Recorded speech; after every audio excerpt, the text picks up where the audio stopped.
e ngā mana, e ngā reo, e ngā ro rangatirema. Tēnā koutou, tēnā koutou, tēnā koutou katoa. Forte roa vakoja. You're all very welcome to this Ireland, New Zealand AgriTech Summit 2023, the second time we've done this. We have a great lineup for you this evening. And could I ask Adam to bring Bridget Hawkins to the stage, the chair of AgriTech New Zealand, and Bridget will say a few words for us to open up the session and introduce some of our opening comments.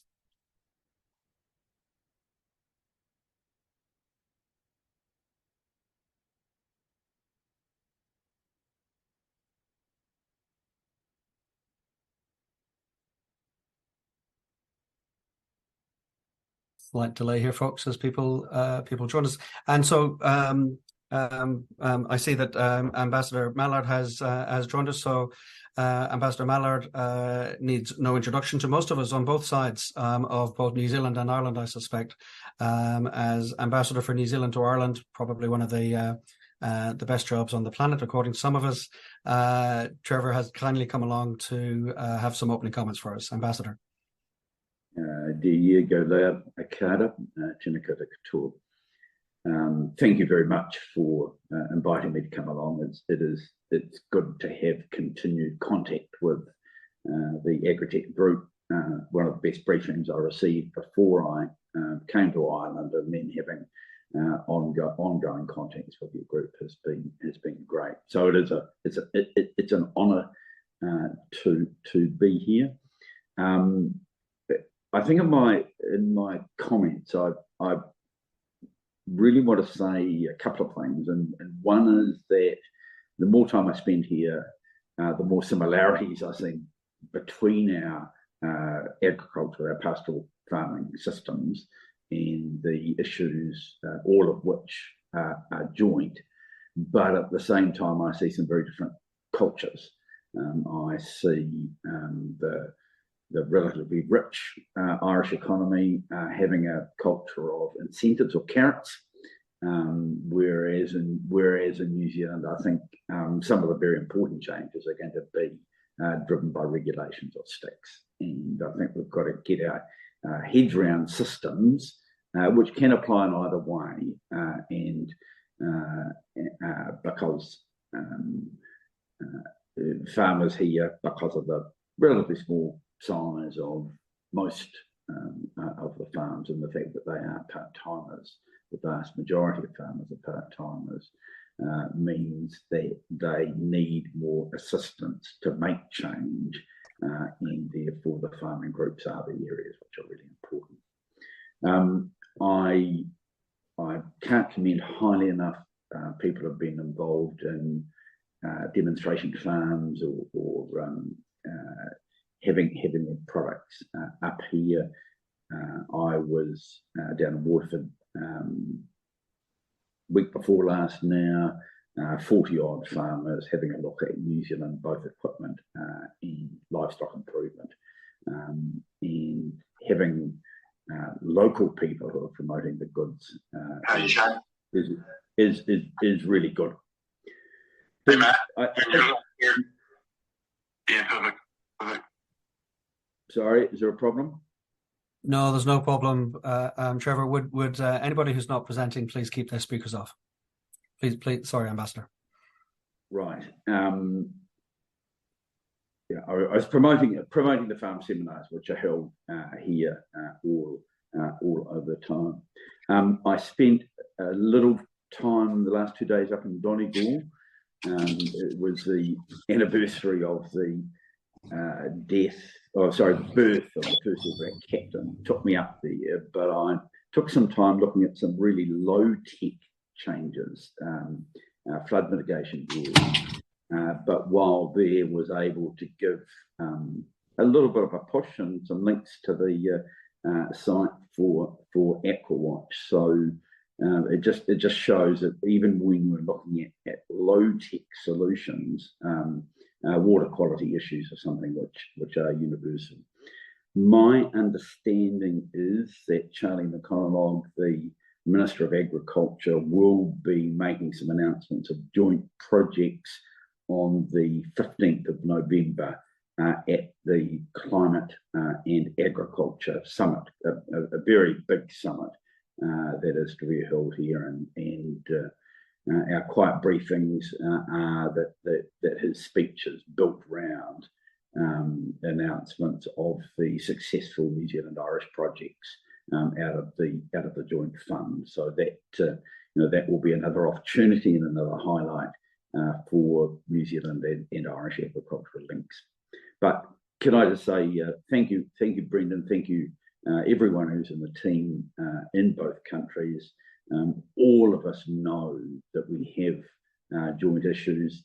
All of us know that neither country has all the answers, and if we can work together, we can do the best.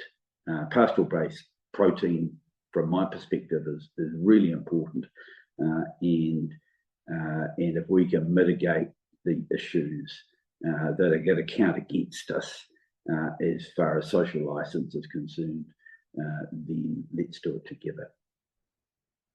Kia ora tātou.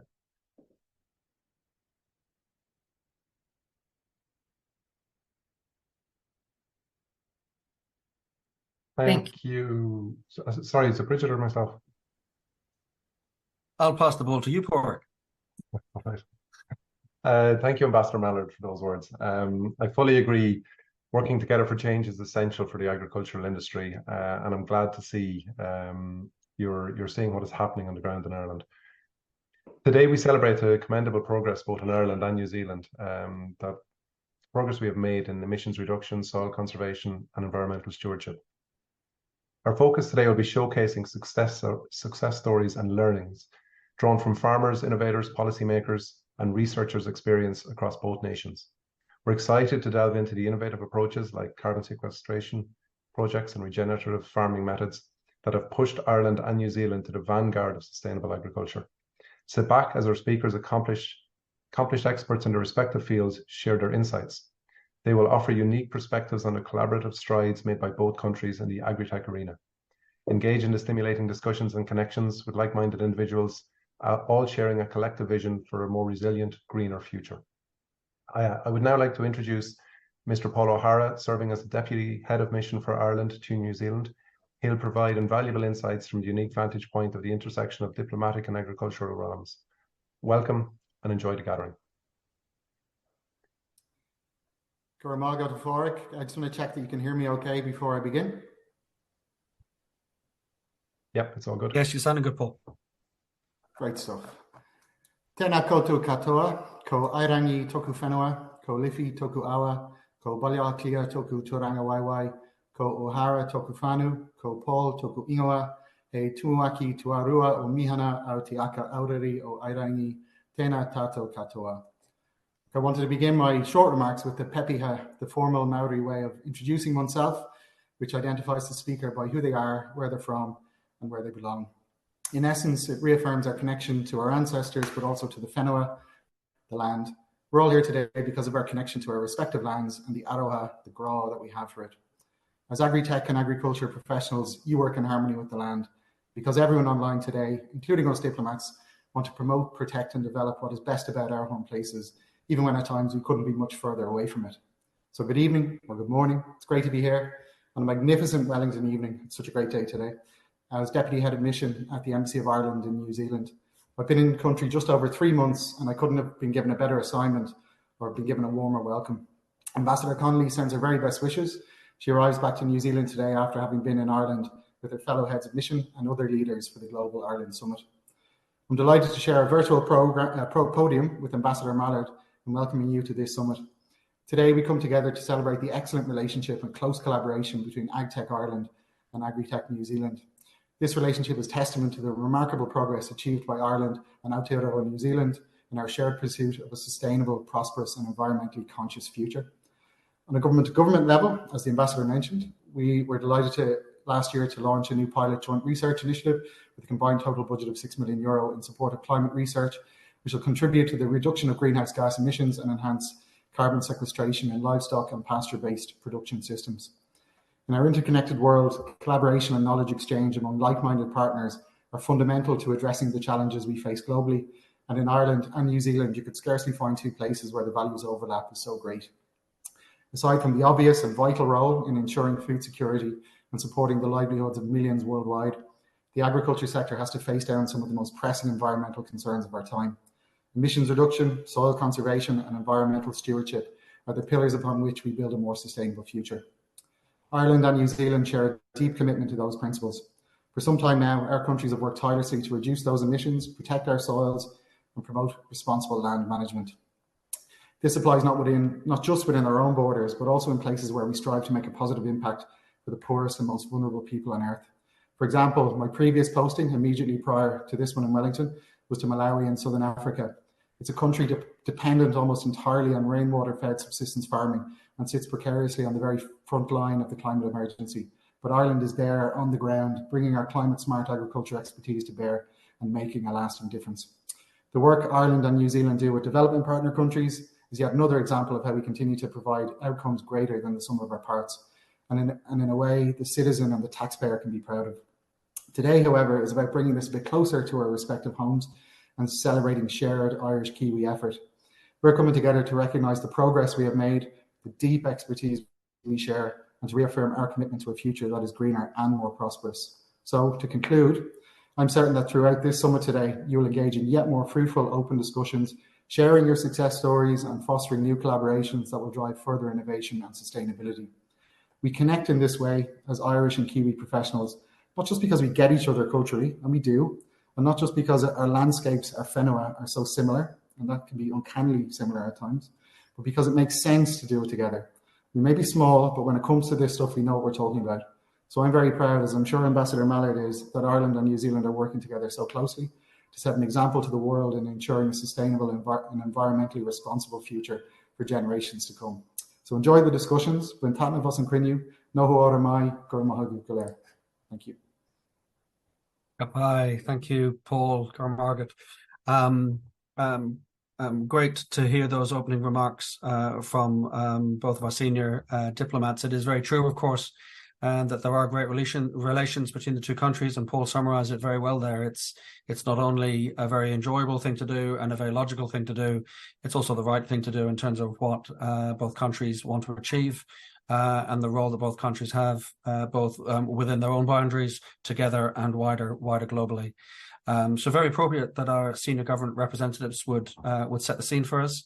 From our recent trip to Ireland, we obviously met with Department of Agriculture and other and Ambassador Mallard hosted us as well. But in addition to sort of those government relations, which are so strong, we see that happening interagency between the roles in the agreements that have happened between the Ministry for Primary Industries here in New Zealand and the Department of Agriculture, Food and the Marine in Ireland. And as Ambassador Mallard mentioned, there may be further announcements coming in that space, but a great background of solid work being done. We see that happening across many fields. And so at today's sessions, we've brought some of those fields together that we've covered. We will have panel sessions this evening that cover the voice of the farmer, very importantly, the voice of the investor and some of the shared investment objectives that there are, including some of the investment objectives that Paul O'Hara just mentioned in terms of Ireland and New Zealand's impact and what it learns around pastoral systems and how that might impact other parts of the world, including parts of Africa and other places that are relying on rain-fed systems. I know the team at AgriZero very much have that on their mindset as well in terms of what we learn together in terms of emissions reduction is going to be applied not just on the landscapes and whenua of New Zealand and Ireland, but also globally, and so there's shared purpose there. So we'll speak to the investors and how they see the links and the impact that they're looking to achieve, and then we'll also speak to the researchers, the source of so much of the IP and so many of the solutions, and the innovators whose role it is to take it out there and make it real on the stage. both within our countries and across various markets around the world as we have that global impact together. So this evening and this morning we've looked to bring all of those sessions together. I can assure you that if you happen to miss one session, you won't be missing anything. Everything is being recorded. And so if you end up in one session and you feel slightly traumatized because you didn't get to join the other session, you will get access to that other session as it's being recorded. So we will create both highlights reels, but also give you full recording. So rest assured, you will have a chance to review all of the discussions and hear all of the insights that I know our MCs and our great panelists are going to be bringing. I know they're chomping and ready to get going. The way things are going to work now is that very shortly you will be presented with a choice on your screen, and that choice will be to either join for the first round either the Voice of the Farmer session or the Voice of the Investor session. The MC and panelists for those groups, we're already waiting for you in the breakout session. Make your choice on screen and you will be magically transformed into the breakout session that you choose. There you'll meet the MC and the panelists for that particular topic. The MC will kick off some discussion and let you know how they're running their session. That will last for about 35 minutes. At the end of that session, you will once again, without choice, be magically transformed into round 2 of the panel sessions this evening, which will be the voice of the researcher and the voice of the innovator panels. We've made some calls on where we think your interests are, so hopefully you will be satisfied, but I know it's impossible not to be satisfied because of the quality of the sessions that we've got going. And like I say, if you are looking to hear the other sessions, you will be getting those in recorded fashion. So without further ado, I'd like to thank our Ambassador Mallard and Deputy Head of Mission Paul O'Hara for opening things up for us, and ask Adam and the team to move us into our first round 1 of panel discussions.